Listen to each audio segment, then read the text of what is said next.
Hi, I'm Sam. I'm an AAS vegetable judge. I want to talk to you a little bit about how we trial vegetables.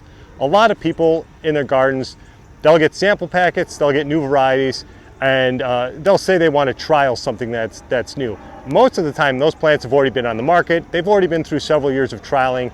So you're growing something new, you're taking it for a test drive, so to speak. These three plants in front of me are part of the AAS vegetable trial for this season. We have two past AAS winners and we have an entry.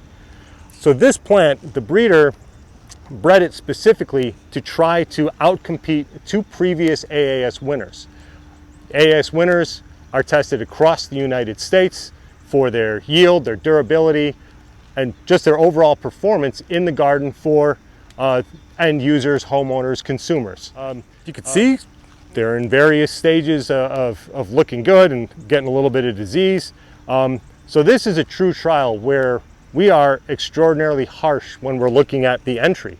We're looking at everything from its disease resistance, how early it flowers, how many fruits it produces, flavor, texture of that fruit, how well it holds up in the gardens to rain and weather and insect pressure, all those sorts of things. But by the time it gets out to the market as an AAS winner, you'll know that if you buy that and you take it home, you'll be successful all season with it. So there's no need for trialing. You could test it, but you will be happy with its performance once it makes it to your home garden.